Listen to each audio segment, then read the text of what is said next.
Last time on the diary of an unmotivated developer, we did absolutely nothing. But that's not going to stop me from making another video, and if you think that's enough, you're wrong. In this video today, we're going to be organizing the in our heads and actually doing some work. Well, and the work's going to be scripting, so yeah, that's going to be fun. But it's definitely better than character design any day. Oh, and I just shown you something that I didn't do in a video, so I guess I gotta go back over it. This draft drawing is what is called concept art and game design. Using basic pencil techniques, I've constructed a top-down character's extremely basic outline with no additional features, which I plan on putting in later. And this is exactly what you've seen earlier. After about an hour's worth of refining a carbon copy of the paper version to digital through Photoshop, I came out with a pretty decent first time pixel art character. Oh, and the fun doesn't end there. I figured out the basis for my map, a popular seaside tourist trio of towns called Torbay, comprising of Brixham, Paynton and Torquay. This will be the battleground of my game, albeit with modified town names. Each region will elevate with difficulty, including the transitional areas in between, like Churston Ferries or Hook Hills, large residential areas that will house the ever-growing expansion of the enemy factions. This video marks the key changing point in the momentum of my project. Over a time period of 4 months, the last 2 weeks have become some of my most occupied time that's most engrossed in the project. There's an estimated 18 hours of working time and 12 gigabytes worth of video content that will be condensed in this video's time. A huge amount has changed in this period of time. My design ethic for my videos and how they're consistently edited with After Effects, and object orientation focus in my coding ethic for my game script. This episode is going to be very productive.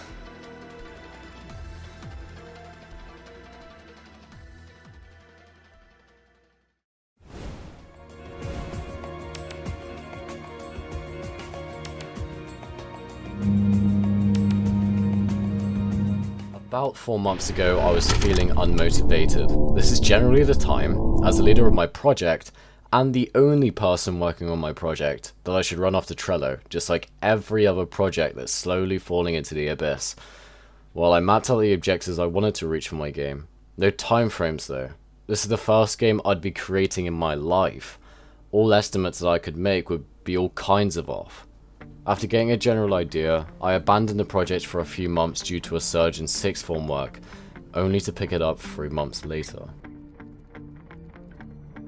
Object orientation is the basis for any high-level coding project. After about 2.5 months of a break, I came back to the project with renewed motivation, ready to code the framework for my characters.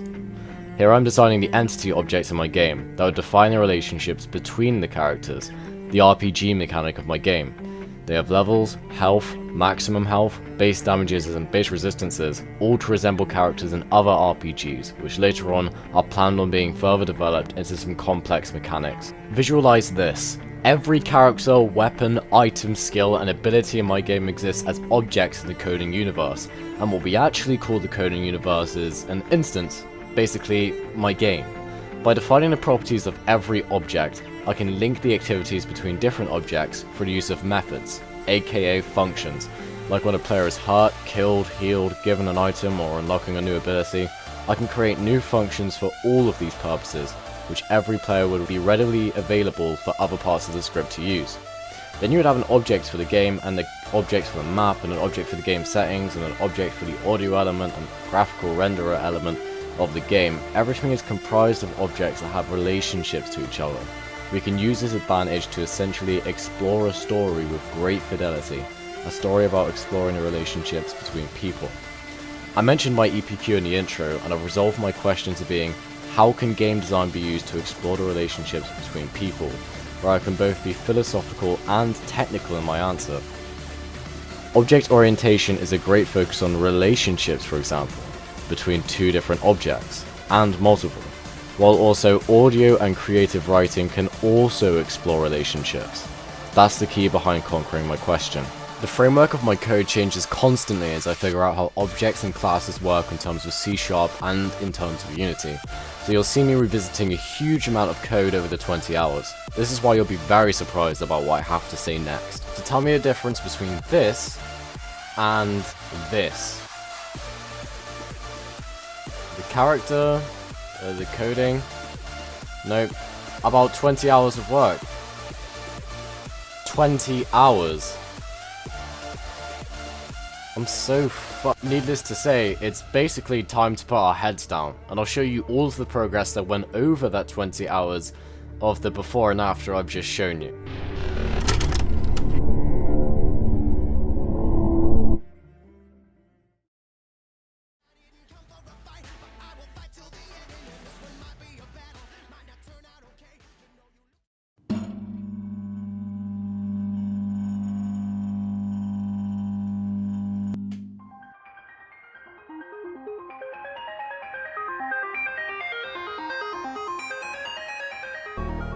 Current clip is an extension of the previous one on another day, the 17th of January. Here I'm fully fleshing out what's called the getters and setters of the class object. This is one of the many difficulties I had to learn that's a nuance of languages like C# and Java, and I only used to code stuff like Python and Lua. The idea is that you make two sets of variables, one acting as a public and the other as a private. The private variable is essentially things like the health, maximum health, resistances, damage, everything to do with that singular object. The public one is effectively the same thing, but has a capital letter in front of it and can actually be used and interacted with by other objects. It also has special attributors which control how the private variables are changed, because the public and private are essentially reflections of the same thing. Like damage, algorithms, and XP conversion. These can all be handled as the variable is assigned, and it's used in other instances and things like that, as the variable basically gets changed by other scripts. This is one of the basics of object orientation for C#. In this clip, I was using functions to basically act as getters and setters, but that's actually a very inefficient way of doing things.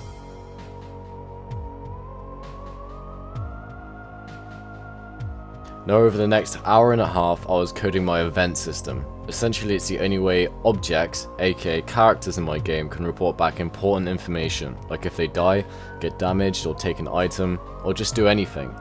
We can create a hook system off this where we change the state of the game based on what's happening in the game world, further enhancing the relationship between game and character. The event system is particularly important in the multiplayer portion of the game, as when someone is killed it has to be shown to all players currently connected, but that's just code that's created for the future.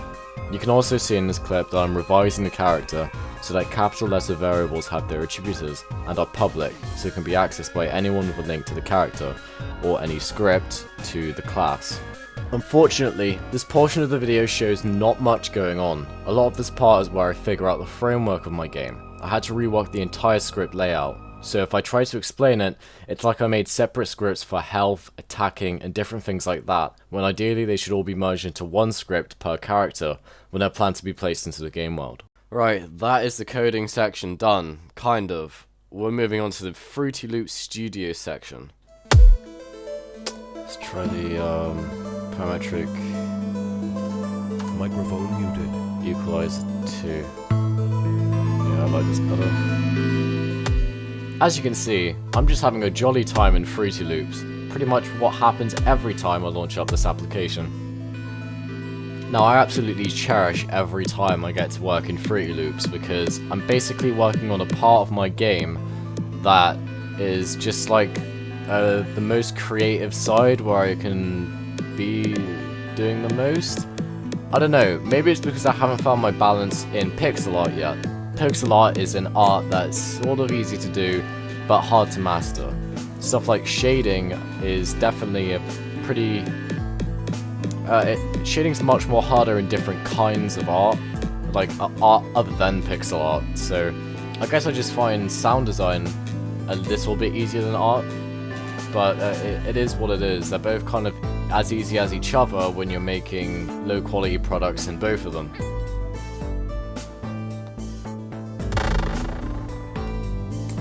Okay, so we're actually gonna change idle beat to go to a different FX channel, and then we can make changes which are separate to channel 1.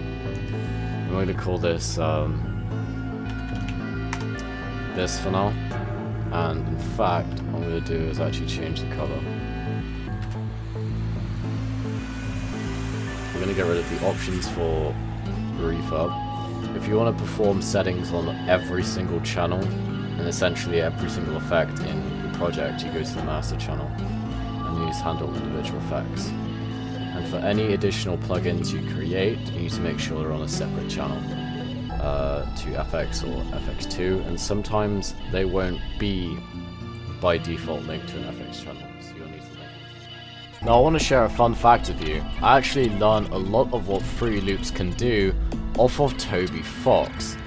And who's Toby Fox, you might wonder, if you feel like you've heard his name before, haven't you? Well, he was the creator of Undertale, another inspiration for my game. Essentially, I'm following in his bloody footsteps, and he doesn't even know it yet, because I'm not on the map. Not anywhere on the indie map yet. The idea is, though, is that I'll become known when I greenlight this project. And we're really not close to that stage yet, at all.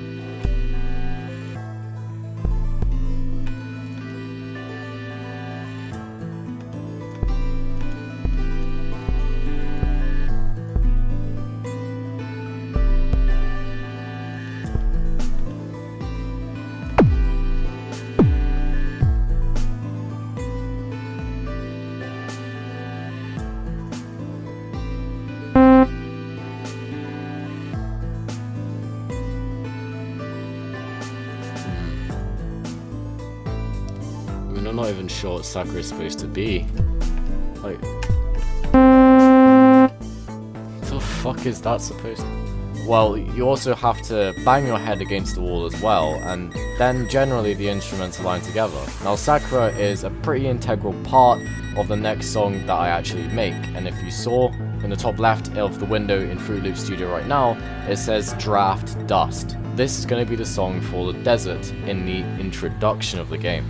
So this is quite important because when I start to build off the framework and create the introduction mission, we are already going to have a ambience to go off of. And I'm actually quite impressed with the result, but I'm not going to spoil it. Now what I'm actually doing in this part of the video is basically sequencing what my song's going to be. Obviously, any song that's created is made up of segments and different parts. In Fruity Loops Studio, these are called patterns, and then you go to the step sequencer and you bring all of these patterns together in a coherent, well, I mean by coherent, essentially a song form, something that people can actually enjoy, or not so much to enjoy, but to actually experience in the way that you want them to, and, you know, hopefully not disgust.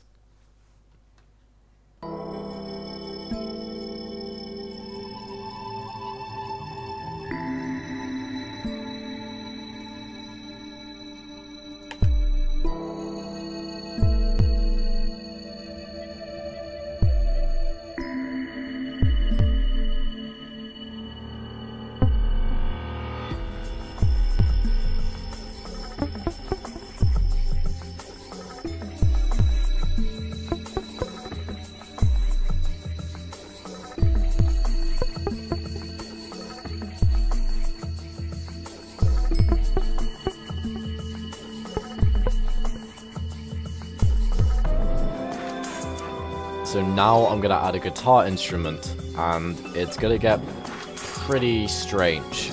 Keep in mind though, if you have the image of a desert in your head, this song works with it, if you get what I mean. This should be real interesting. Oh my god, it was. Okay, let's configure that. I reckon we could do something good with this. I think.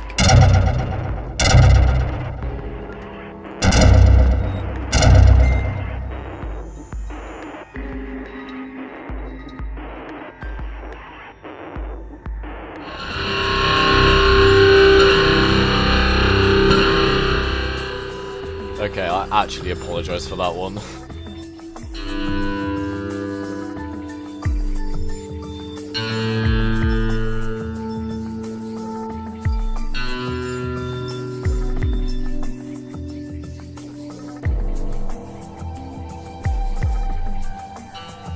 So the project moves along quite well, and I make quite a good amount of progress, and I move on to render the file, and what plays now is the output, the product. And mind you, I go through quite a few iterations of the same track, which I find is really strange. I basically changed the constant beat that you can hear throughout the song to be less glitchy, because there's a lot of clipping occurring, and you can hear it, it's very apparent, it's very annoying. And to also make it less annoying and less obtrusive, so that more unique elements to the soundtrack, like the techno noise and the guitar, can stand out. A lot of these decisions are like cool design decisions as well. It really looks into my thought process behind making reliable ambient music in a game, and it just goes to show that with enough practice you can really do some good stuff. Just because you're not experienced doesn't mean you can't do something well. Maybe I just got lucky this time.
Now this section is actually a different version of Dust. That was my initial experimental version. I essentially created two different tracks for the same level, and I'm thinking of probably adapting this version of it away from the current one that we already did in the video, but I'm going to adapt the one I'm looking at right now to do something else. I'm not really quite sure yet though, because they're both passive sounding tracks.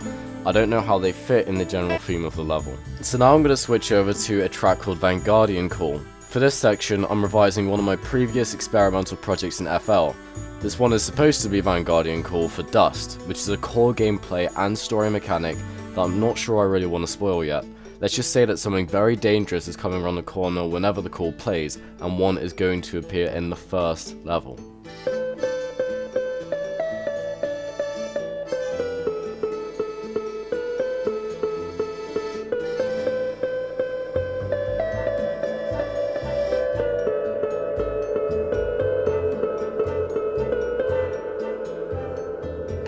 You can understand how this can be experimental, however. There's a section after this which is completely different and should be on its own song and not on the same one. I just used this project to do a lot of experimental stuff.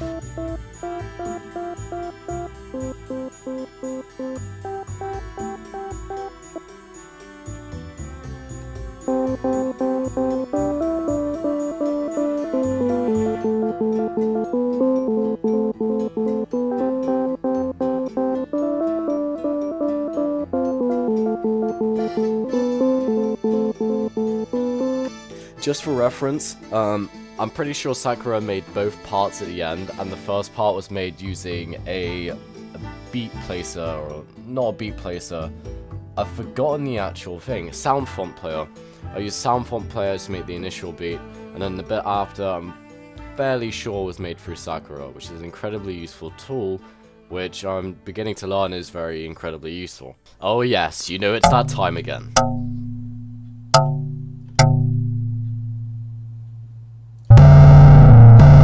So I managed to turn that monstrous beat into this, like that.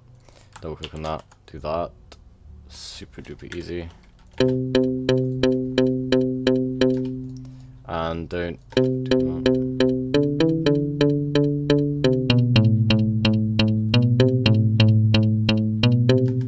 So that's a great melody, but we're also just going to increase the pitch tone.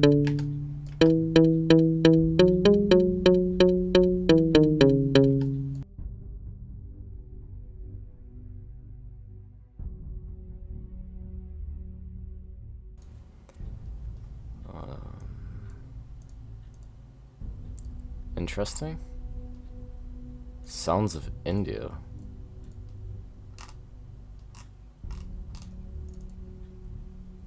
Finally, this is free. I may as well get it. This looks so fishy. Like, this interface is literally like, assuming I'm on a Mac, I actually feel insulted.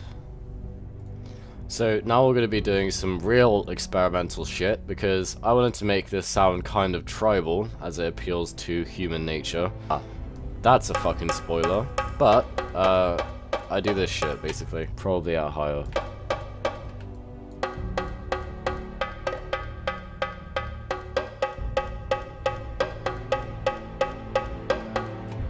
So this is truly bloody horrific, and I keep trying to innovate on it, and it's not working. Just paste them in.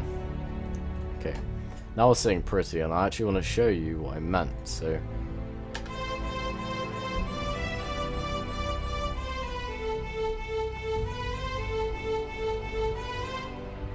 Now we could have violins doing that, and we can obviously change the sound of them with all kinds of tools down here, like glide or something. Oh my god! I think I've just done it.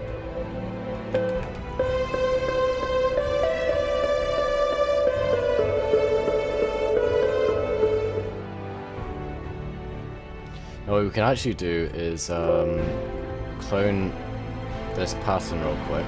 Clone. Violins 2. And if we actually get rid of the steps, we can create a lazy bar. And you can see what the difference will be. Basically, I mean, it's obviously without the steps. So, I mean, let's just have a look.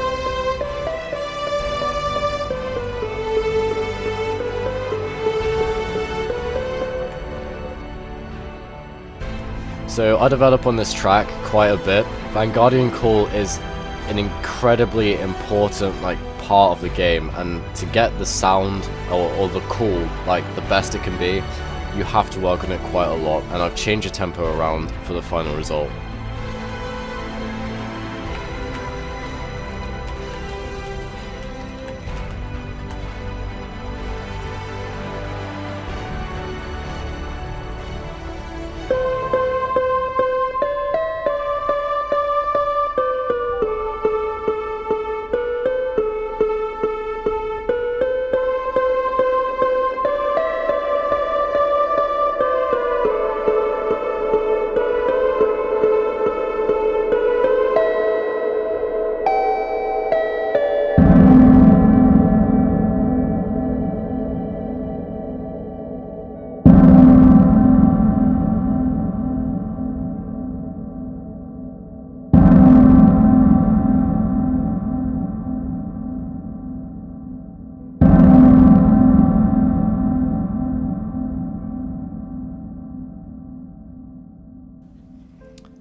Well, I'd say that's a pretty good fucking day.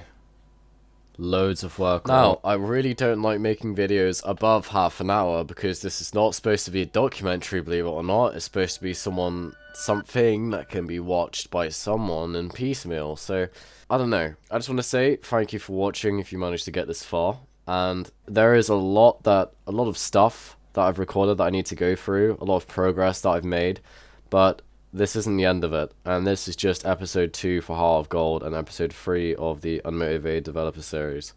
So thank you for watching, and make sure you're tuned in for the next video. Please leave some feedback on what you've seen in the comments below, and give me advice on what aspects that I may need to improve, whether the video is too boring, or too long, or too repetitive. And if you have enjoyed it so far and you want to know when I do my next developer video, please subscribe. And liking the video will actually get the video out to others as well. Thank you for watching.